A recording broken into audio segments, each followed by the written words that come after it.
Well, the show must go on. That's the message from Forest Hill Stadium tonight, despite a report that says they've been denied permits for their concerts. All right, Fox 5's Lisa Evers has the latest on this neighborhood noise battle. Many bands play at Forest Hill Stadium in Queens. There's a full schedule planned for this summer. The century-old venue features a variety of music from EDM to rock and rap. It's been a neighborhood landmark, but now those within earshot say the jam-packed concert schedule and noise have gotten out of control. Residents in the adjacent community of million-dollar-plus homes and private streets called Forest Hills Gardens say it's unbearable. After the pandemic, it just went off the rails. And the volume, the noise violations, it's not my opinion, the noise violations are increasing. The traffic, the gridlock, the crowd control. The stadium standoff escalated when operators were denied necessary permits for the upcoming summer season due to resident complaints. We reached out to the Forest Hill Stadium, but no one was available to go on camera. Forest Hill Stadium attorney Akiva Shapiro sent us this statement saying, the Forest Hill Stadium continues to move forward in preparation for the 2025 season, despite the campaign waged by a vocal NIMBY minority that has tried and tried again to shut the stadium down and kill the music. Each side took to X, with the concerned citizens of Forest Hills complaining about concerts on school and work nights. The stadium posted that the summer shows will go on, but before they do, they need NYPD safety permits. They were denied permits on the first go-round. An NYPD spokesperson says in a statement, this is a disagreement between the Forest Hills Garden Corporation and the West Side Tennis Club. We understand that many people enjoy these concerts every summer, but we must be able to take appropriate action to keep people safe. We trust that the FHGC and the West Side Tennis Club will be able to reach an appropriate compromise. We know there are concerts happening. We've been to some of the events here. They're really nice. Homeowner Mandel insists he and his neighbors are not anti-concert or anti-stadium. It's just the number of concerts, noise level which exceeds legal limits, and the narrow streets that cannot accommodate thousands of cars. You have concerts 4 nights in a row. We have all day Saturday, all day Sunday, and the amount has just gone through the roof. It's not clear yet how this standoff will end. The NYPD says it wants a plan in place that will not jeopardize public safety. The Homeowners Association says they hope they can work it out with the stadium. In Forest Hills Gardens, I'm Lisa Evers, Fox 5 News. Well, Staten Island's borough president is raising concerns over plans to build a possible homeless shelter in Port Richmond. Vito Fossella says that he's heard rumors the planned building of a hotel will actually be a homeless shelter. In a press conference, he says the neighborhood of Port Richmond has been going through a renaissance, saying businesses are flourishing. Fossella also says he wants more transparency from the city if it's true that the hotel is actually going to be a homeless shelter. We don't think a homeless shelter is needed nor wanted here. Would be a blight on this community. And when we see people trying to do things better and make things better, why would we step in the way and make things worse? And we believe that a homeless shelter, if it is suggested or planned for here, would do just that. In a statement, a spokesperson for the Department of Social Services says adequate notice is given to every community before the opening of any shelter. Well, the clock's ticking to save the beloved Elizabeth Street Garden in Little Italy. So far, legal challenges to keep it open and save it from development have failed. Fox 5's Arthur Sheehan has an update for you tonight. The bleakness of a rainy Monday, perhaps befitting the dilemma facing the Elizabeth Street Garden in Little Italy. As of now, the eviction notice for the neighborhood attraction is active and can be executed at any moment. City officials say they want it done right away. We have communicated with them that we would like it as urgent as possible. We've already wasted too much time not delivering both the open space and the housing that we promised the community. At the heart of the promise is the creation of an affordable housing complex for seniors. The land the garden sits on belongs to the city, which has rented it to people behind the garden, but the lease is up and the city now wants them out. For more than 10 years now, the garden has been fighting to stay open. In October, a judge put a hold on the eviction, but that hold was temporary, and now time has run out. Joseph River worked with his father to create the garden. It's a place of true New York character and community, the thing that we kind of celebrate about being New York and about being New Yorkers, and it being like a one-of-a-kind place of art and people coming together of all walks of life and backgrounds. City Hall says because of the dire need for affordable housing, they need this space, and they say the units that are being created are for low-income and formerly homeless seniors. They also point out as part of their plan, they would create a green space that would be open to the public every day of the year. Supporters of the garden have proposed multiple sites nearby that the city can use instead, but they say Mayor Adams has not responded to them. While they continue to dig in, the opening of the eviction window brings with it dark skies that are going to be hard to fight. In Little Italy, Arthur Chien, Fox 5 News. Well, it's the first of its kind in New York City. The Icahn School of Medicine at Mount Sinai has launched the Center for Artificial Intelligence in Children's Health. The new building will develop new AI-powered solutions to enhance diagnostics, personalized treatments, and optimize healthcare for youth and adolescents. The school's dean said in a statement, by harnessing the power of AI, we are offering more precise diagnostics and personalized treatments for our youngest patients. DNA testing company 23andMe has filed for bankruptcy. So what happens to all of the sensitive information stored in its database? Well, one attorney general is urging customers do right away to protect their privacy. All right, then later, the app being developed by high schoolers on Long Island to reduce the time they spend on social media. The nation's health secretary, Robert Kennedy Jr., launching a new task force aimed at improving the safety of baby formula. The initiative, dubbed Operation Stork Speed, calls for a review of the levels of heavy metals and other contaminants in infant formula. The review comes after a formula shortage in 2022 during the global supply chain crisis. The problem was exacerbated by the shutdown of an Abbott formula plant in Michigan over sanitary violations. Kennedy pushing for the U.S. to ramp up its domestic production of formula, even going so far as to call it a national security issue. Really 4 companies that are producing almost all of our baby formulas, and the only way that we're going to bring those prices down is to bring more competition in the United States. Some health officials, though, have questioned the effectiveness of RFK Jr.'s strategy, particularly following significant budget and staffing cuts at Health and Human Services. Well, we all spend a lot of time on social media, and studies show it can be especially harmful for teens who overdo it. All right, but now a group of high schoolers on Long Island are developing an app to help make digital detoxing easier. Fox 5's Jody Goldberg shows us how it works. Doom scrolling or mindlessly surfing sites and losing track of exactly how much time you're on your phone happens to the best of us. Over 96% of students report that they use social media for over an hour every day. It can take up a lot of your time away from your family, friends. That's why these 9th graders at Chaminade High School are trying to put a stop to it. We've all experienced firsthand these kinds of issues where we're on our phone for like hours upon hours, like when we should be doing more productive things. They're developing an app called Media Mindful to help cut down on excessive phone use. And they're creating an AI chatbot, or in this case, a buddy bot, to help students using it step away from the screen. It talks to someone and just tries to distract them from social media. The students programmed about 100 different words like tired, anxious, depressed. When they type it into the bot, you get an immediate response offering suggestions. We found that as a good way to talk to others. Mental health is a huge issue in this era, and there's a huge stigma around it. Something like this, which can easily connect you with the school psychologist and not make it as much of a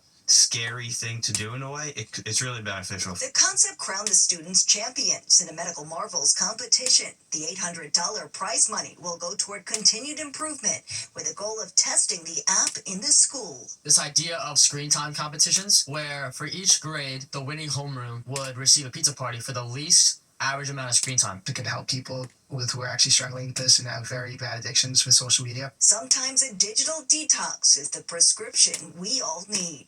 In Mineola, Long Island, Jody Goldberg, Fox 5 News. Portrait of President Trump hanging in the Colorado State Capitol will be taken down. The president complained on social media that the portrait purposefully distorted his image. The portrait was revealed in 2019 and was created by an artist who painted former President Obama's portrait as well. The artist said she made the depiction of the president apolitical. The oil painting will be taken down at the request of Republican leaders in the Colorado legislature. The University of Georgia student who went... Concerns tonight for customers who use 23andMe for DNA testing after the company filed for bankruptcy. At least one state attorney general is urging people to immediately delete their sensitive data and have their genetic material destroyed. Fox 5's Teresa Briello takes a closer look. The end is near for 23andMe. After a tumultuous few years, the groundbreaking genetics company has filed for Chapter 11. What they basically said is, we need some breathing room. We're going to continue in business. We need to be left alone. We can't be sued. We got to put a little bit of distance between us and our creditors so we can figure out the best way to move forward. But in doing so, the company once viewed as a biotech darling may ultimately expose 15 million customers to an uncertain future. Whoever buys the company will want its one major asset, its customer data. There are rules and regulations that our federal government has in place that require handling of sensitive information. And the new company will have to do the same thing. However, there's a difference between legal responsibility and then ethical and moral responsibilities. In 2021, the company went public, and since then it's failed to turn a profit or recruit a substantial new user base. It was founded by Ann Wojcicki in 2006, and it promised to revolutionize the future. In November, it announced mass layoffs, and now it's looking to stay afloat as its visionary CEO resigns. There's no question about it. Your data should be deleted. You should make sure that any information that whoever the new buyer might be, that they don't have. There's no need for that data to be transferred to anybody else. It should have never been there in the first place. In order to delete your data, you must log onto the website and go to settings. You can click that your saliva sample is destroyed or not stored, and you're able to download your raw data while permanently deleting your data from the site. That way, once the company heads to the auction block, your information isn't at risk. Teresa Priolo, Fox 5 News. Well, now the cost of eggs has skyrocketed. The Trump administration turning to Brazil to help bring down prices. The White House has doubled the number of imports and changed how they can be used. In addition to pet foods, the eggs can be in processed foods like cake mixes and ice cream. There are also plans to relax regulations for eggs laid by chickens raised for meat. The bird flu has wiped out nearly 170 million birds since 2022. Well, could doing a seasonal chore actually boost your mood? All right, why scientists say spring cleaning could be the perfect thing to lift your spirits. It's on Friday. I'll be on the field. Officially spring, so it's a perfect time to dig into those drawers and closets for a little bit of spring cleaning. But instead of considering it a chore, think of it as a way to boost your mood. Here's Fox 5's Kettle Green with some scientific inspiration. Spring's here, and it's that time of year we get a little more sun, less chilly weather, just in time for some spring cleaning. I like to just empty everything out of my cabinets or my closet and then decide if I want it and put it back. As part of my, culture, tradition, religion, I'll actually be cleaning up real soon. I have to clean out my whole kitchen, get rid of all the things I'm not permitted to eat during that week, and also clean the rest of the house as well. It did feel great. I feel like when you're done, it's like, okay, you feel refreshed, you feel rejuvenated. Some dread spring cleaning, seeing it as a chore they'd rather pass on.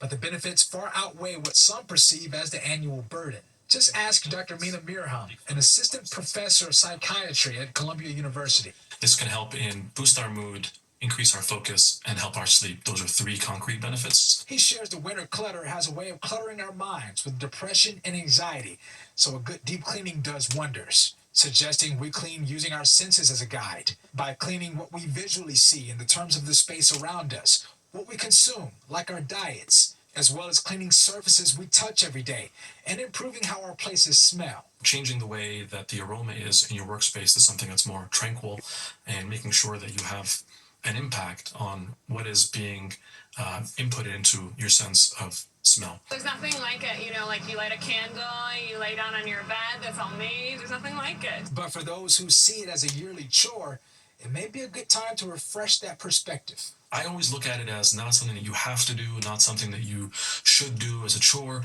but here's an opportunity. Here's a chance for me to kind of go a different direction. It's a refresh, a new start, where I can sort of spring into a different set of habits. Kendall Green, Fox 5 News. I love a good spring cleaning. I love when it's done. When it's done. The process is never pretty. No, it's not, but it does feel good after. Yeah, sure. Nick, I'll take everything out of my closet, and then halfway through, I'm like, oh, why did I do this? Start? Oh, that's man. exactly. It's like, how did I do this for? Why? Yeah, why? Yeah, but it's a good feeling when it's done. Yes. Of course, I haven't done it in years, so forget about my closet. But nonetheless, speaking of spring cleaning, we cleaned house tonight. Rain's gone. Still some clouds around, though. We're going to keep some of those clouds as the night goes along. Starting next month, you can legally jaywalk anywhere in the 5 boroughs. The Department of Transportation cut the $250 fine for jaywalking. Despite recently eased enforcement by the NYPD, the City Council passed the bill last fall. Supporters saying enforcement targeted specific communities, with 92% of jaywalking tickets going to Black and Latino New Yorkers. The new rule, however, does not change much for some people. Myself, Jacqueline goes to the corner and I cross over. I do not jaywalk. So you've never done it? I have done it. Yes, I'm not going to say I've never done it. I'm just making sure because you had some strong convictions. No, but because that's what I do as I gotten older. All right. I love that lady. The new rule goes into effect April 17th. The MTA raked in about $52 million from congestion pricing tolls in February. The MTA has received just over $100 million through congestion pricing between its January 5th launch and the end of February. The MTA is required by state law to use the money from the tolls to finance critical transit repairs. President Trump calling for the end of congestion pricing last month. And NJ Transit is offering a discount to people affected by the emergency road work on I-80. It's closed in both directions in Wharton because of sinkholes. The discount is available to customers traveling from select stations. You won't need to purchase a fare when you're boarding. Riders from those stations will get a transfer ticket, but you'll have to pay for a return trip. All right, and there's more of the 10 o'clock news straight ahead. But first, here's a look at what's coming up next on Good Night New York.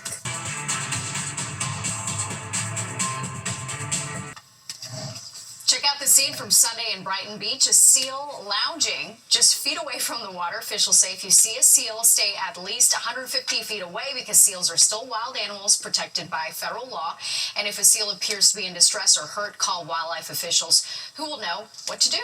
Yeah. Cute guy there. Yeah, very cute. All right, let's go, Nick, now for a check of the weather. How are we doing right now, Nick? You have some water? Yep, I'm fine now. I have recovered. At least I hope so.